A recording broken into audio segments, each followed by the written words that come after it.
Good morning. Namaste, beautiful souls.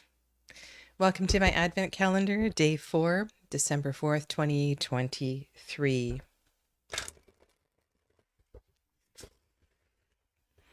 Let's begin with the inspirational message for today.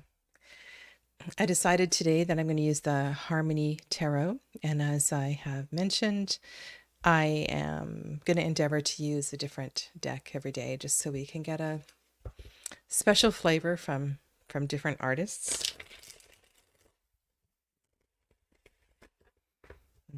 For those of you that are just dropping in, seeing my face for the first time, my name is Sadhana. I am a reader, tarot teacher, healer. Lovely to have you here. Thank you for joining. This is a reading on the 4th day of December. Oh my goodness. Welcome. Welcome to all of you.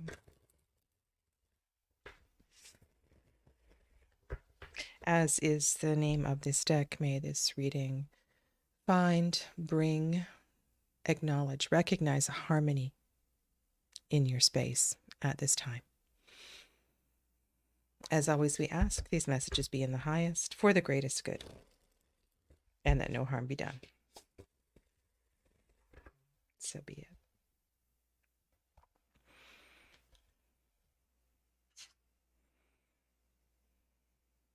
Wow, this is lovely. This is the King of Winter. And let me zoom in here for you. There's a really beautiful light in this card. It's almost as if the king is looking at an iceberg or something. And yet, there is a sunrise in the background as well, too. I know it's kind of dark in my room.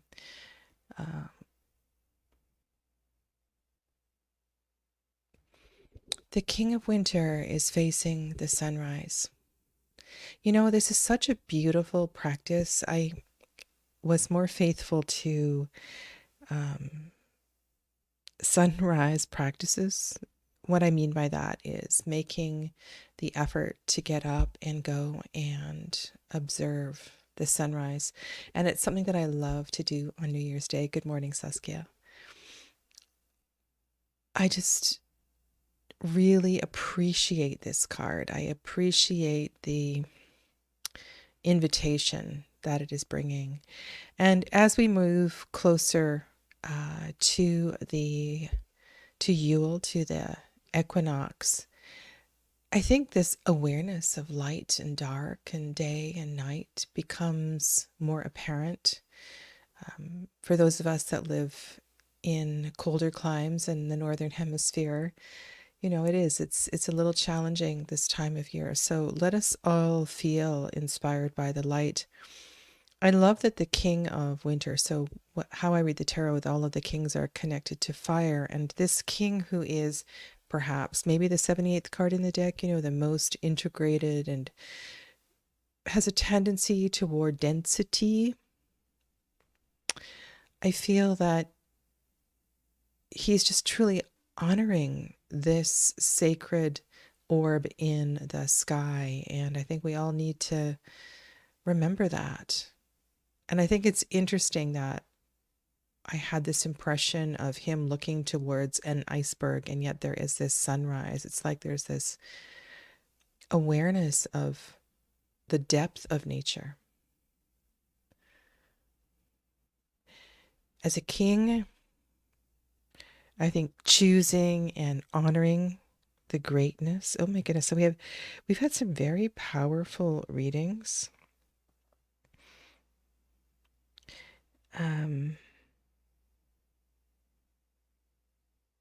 Quite a contrast of cards. Now, this is not a deck I know really well, and I know that the artist did change some of the order of the major arcana. So 13 is Ghost. And to me, I'm not sure what this is, but this feels very light. This feels like something, um, a visitation from somebody who loved you very, very much. Um, and it almost feels childlike. It could even be a pet. And it feels to me like this ghost is looking in through a bedroom window, sending you love and light and knowing that you're safe and cared for.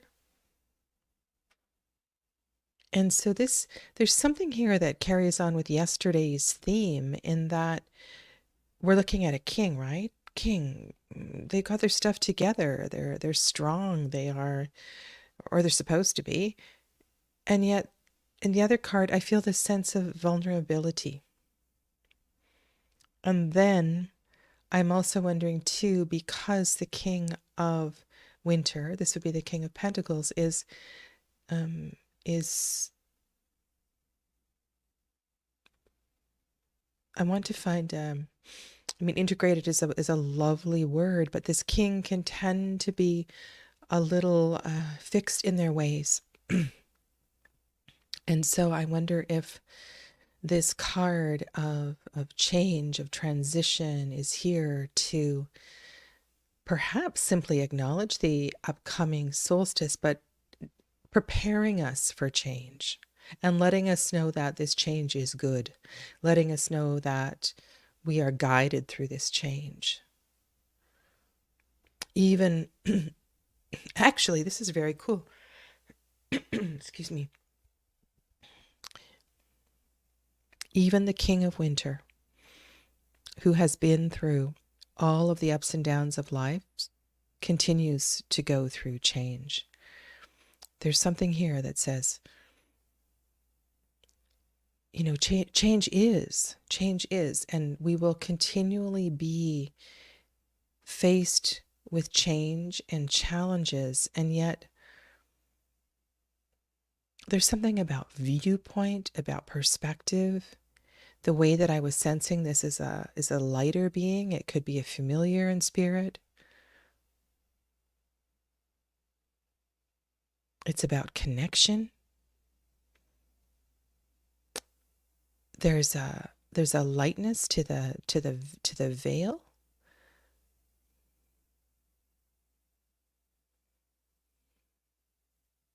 I feel like this lightens the step as well too. Good morning, Amelia. Good evening. And then we have another beautiful card of harmony. So this is the Six of Winter. So we have the King of Winter moving through transition, experience a visitation, and then finding peace, harmony, and connection with that. And again, the sun rises. Did we talk about I was talking about the onion skin yesterday and the peeling away of these layers. And so there is a continuing theme and a connection here about rising through transition. When the death card appears, the ghost card is often called the death card, it is asking us, I mean, on one hand, you know, we always will have the past with us in some way, right? It is set in our cellular DNA. It is there ancestrally. And I was writing about this yesterday, and we can carry this in our heart, we can carry this in our soul, and yet we still need to go forward and function as a human having an earthly experience. When the time is right, we can connect with the sunrise and have a spiritual moment. And yet,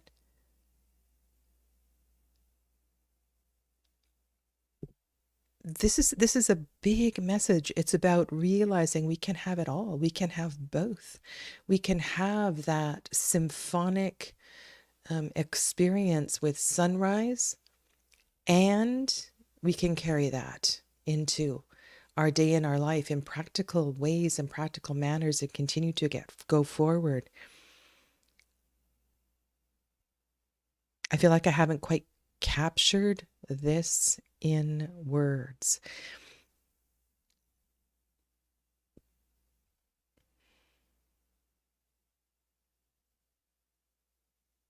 Find the find the joy, find the light, find the beauty, the awesomeness of life's cycles.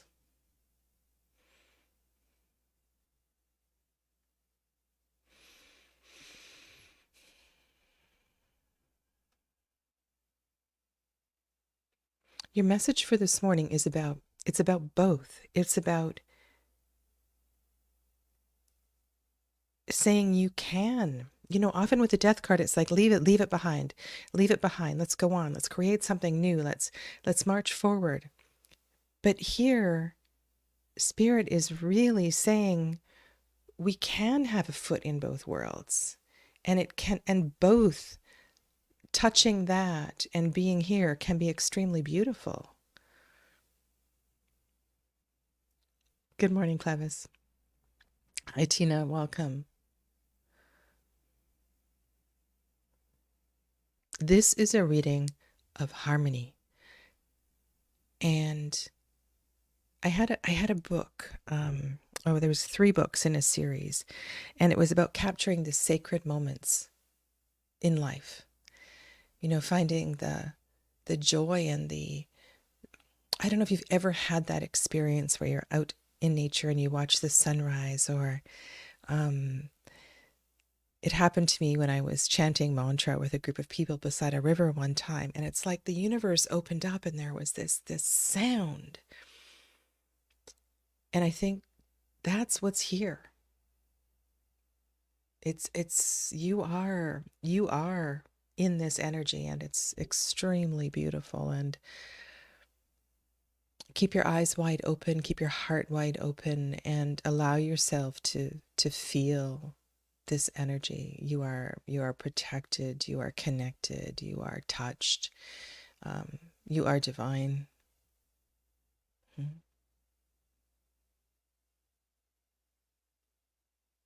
There's a greatness to this message today.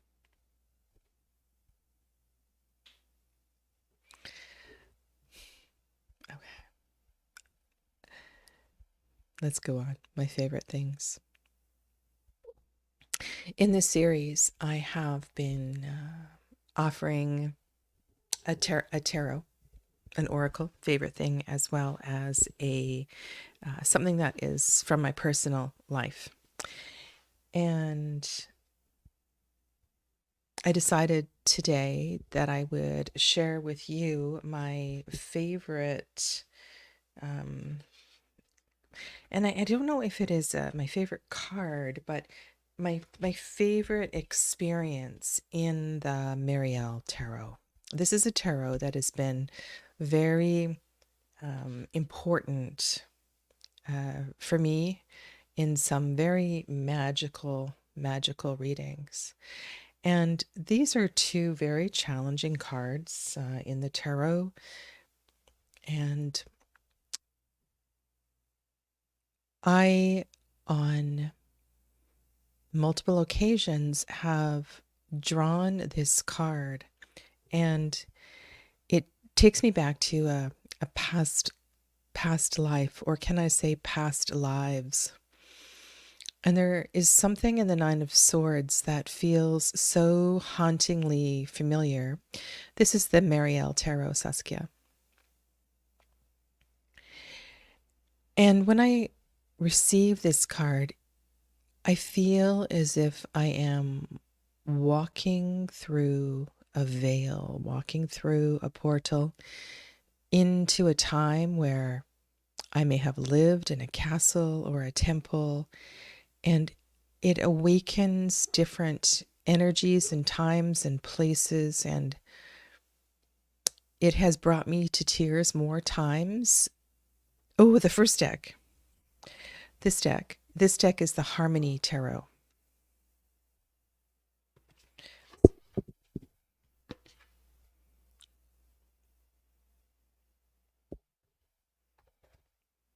The creator's name is Harmony Nice or Harmony Nice. And so and if you look at the color of the sun, it's it's a very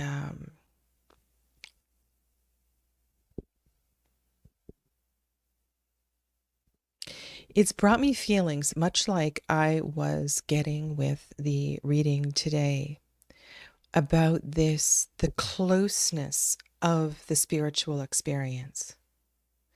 That, some people say, well, where is heaven? And there's this perception that heaven is in the skies. Well, I feel like the um, the lokas, the planes, the layers are much closer than we realize.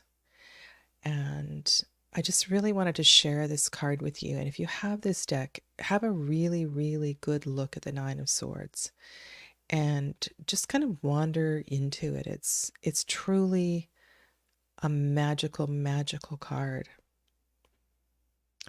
And I put the Eight of Swords on the table because I feel as if in opening the gate in the Eight of Swords and allowing the mind to expand and open in that way, we're able to wander into this mystery and magic of the Nine of Swords.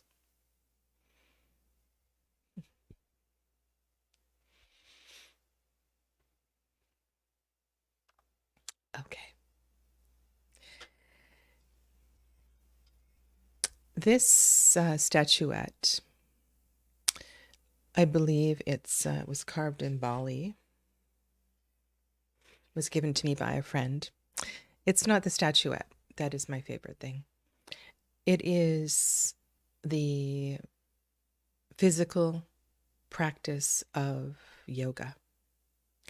And in particular, the experiences that I've had in backbending poses. There was a time where I practiced very intensely, and my favorite pose was dancer pose, standing backbend where you pick up one foot. And it is, there's just a freedom. There's a freedom that I always felt in backbending poses. I always loved to go into a wheel pose, Dhanurasana, any sort of posture where I'm able to, like even a cobra pose, anything where the back is able to find some space and freedom. And I don't know if that is about, the awakening of chakras and it's freedom. It's freedom. And there's something about, I think we all sometimes forget to move the body in all directions, to take a moment to forward bend, to take a moment to back bend, to side bend, to stretch. It doesn't have to be something as extreme as you're looking at in the statuette, but it's really important to keep mobility and energy moving in the spine. And I've always felt so much better when I practice yoga and particularly back bends. Okay. And my tarot tip of the day. Tarot tip of the day. Okay. So I have the Marielle Tarot on the table. So my tarot tip of the day is, and I suppose this would work really well if you have a deck that is new to you. But also I think this could be really useful if you're wanting to shift the energy of your readings. I think any of the tarot tips that I am giving you and I'll tell you what the tip is in a second, are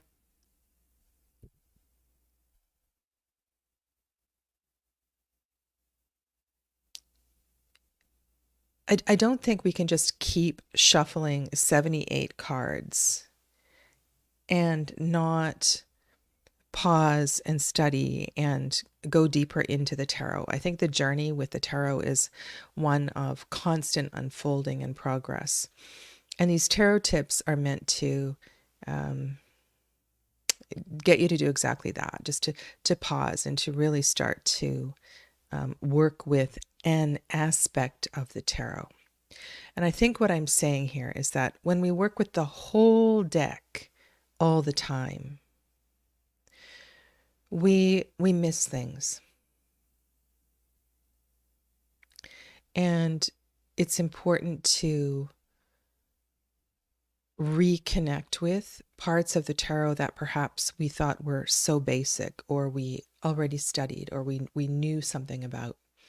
And so my tarot tip for today is to take out the majors from the deck that you are working with. And maybe if you have 3 decks that are on your desk or on your table, to take out the majors and for 1 month do majors only readings. This is a practice that is very important to Tarot de Marseille reading. And historically, the pip cards were not part of reading. And I think if we revisited, love this card, revisited the majors and reconnected with the major arcana in a way, became curious about it, divide it into the 3 septenaries and have a really good look at some of the relationships among cards that you haven't studied for a long time. Your readings will shift. They will change. Put away the minor arcana and reconnect with this very powerful and important part of the deck that I don't know if it's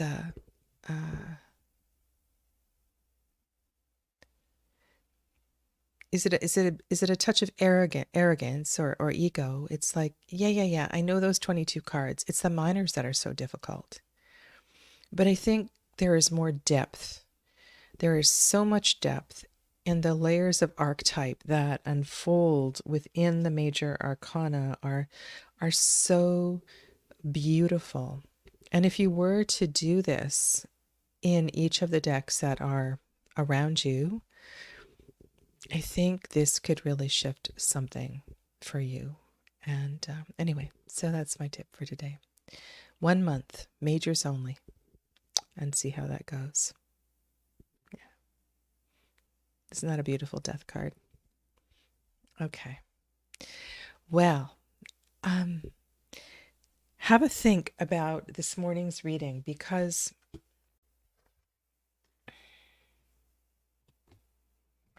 and what I might also invite you to do is, if you have the time, the energy to get up tomorrow morning to meet the sunrise, depending, of course, on the weather where you are, that may also spark something. If you are somewhere where the moon is clear, I know the moon is waning and it's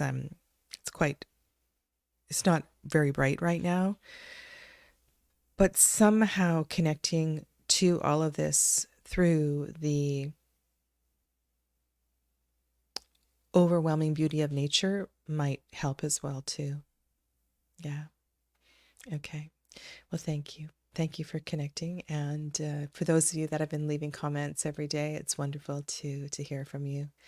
And just a reminder, if you're here for the first time, that I am offering, I'm doing a draw on the 24th. I'm preparing a gift box, and you get a draw every day. So you can go back, even the ones that are recorded, and make a comment, and you'll get 1 ticket per day for each of the comments that you leave. And I'll be doing a draw on December 24th. Okay. You're welcome. Have a lovely rest of your day. Take good care. Namaste.